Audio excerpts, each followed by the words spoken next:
మీ తెలుగు నేస్తం Telugu stop app వెంటనే play store, app store లో డౌన్లోడ్ చేసుకోండి. ప్రతిక్షణం అన్ని తెలుగు వార్త విశేషాలతో పాటు మీ లోకల్ ప్రాంత వార్తలు కూడా సులభముగా తెలుసుకోండి. తెలుగు సినిమా ఇండస్ట్రీలో పవర్ స్టార్ పవన్ కళ్యాణ్ గురించి మనం ప్రత్యేకంగా చెప్పాల్సిన పని లేదు.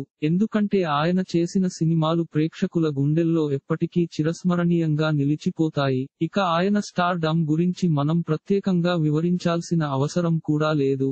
ఎందుకంటే దాదాపు 10 సంవత్సరాల పాటు ఒక్క సక్సెస్ లేకపోయినా కూడా ఆయనకు కొంచెం కూడా ఇబ్బంది రాలేదు అంటే ఆయన అభిమానులు ఎంతటి గొప్ప అభిమానులో మనం అర్థం చేసుకోవచ్చు. పవన్ కళ్యాణ్ తన ఎంటైర్ కెరియర్ లో చాలామంది మ్యూజిక్ డైరెక్టర్ తో పని చేసినప్పటికీ ఆయనకి దదేవి శ్రీ ప్రసాద్ ఇచ్చిన మ్యూజిక్ గానీ, బ్యాక్గ్రౌండ్ మ్యూజిక్ గానీ ఆయనను ఎలివేట్ చేసినంత గొప్పగా మరే మ్యూజిక్ డైరెక్టర్ ఇచ్చిన మ్యూజిక్ తో అంత మంచి పేరు అయితే రాలేదనే చెప్పాలి. ఇక దేవిశ్రీ ప్రసాద్ తో జల్సా, అత్తారింటికి దారేది, గబ్బర్ సింగ్, సర్దార్ గబ్బర్ సింగ్ లాంటి సినిమాలను చేశాడు. ఇక ఈ సినిమాలన్నీ కూడా మ్యూజికల్ గా సక్సెస్ అవ్వడమే కాకుండా కొన్ని సీన్లు మాత్రం పవన్ కళ్యాణ్ ని చాలా హైలైట్ చేయడంలో ఆ బిజిఎంలు అయితే చాలా ఎక్కువగా యూజ్ అయిందనే చెప్పాలి. ఇక ప్రస్తుతం వీళ్ల కాంబోలో ఉస్తాద్ భగత్ సింగ్ సినిమా వస్తుంది. ఇక ఈ సినిమాతో కూడా మరోసారి దేవి తన మ్యూజిక్ ని రిపీట్ చేయాలని చూస్తున్నట్టుగా తెలుస్తుంది. మరి ఈ సినిమాతో ఆయన కనుక సూపర్ సక్సెస్ ని సాధిస్తే మరోసారి తెలుగు సినిమా ఇండస్ట్రీలో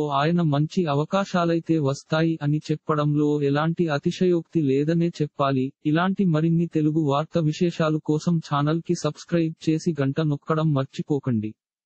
ఈ వీడియోని తోటి మిత్రులకి షేర్ చేయండి. మీ అభిప్రాయాన్ని కామెంట్ లో తెలపండి.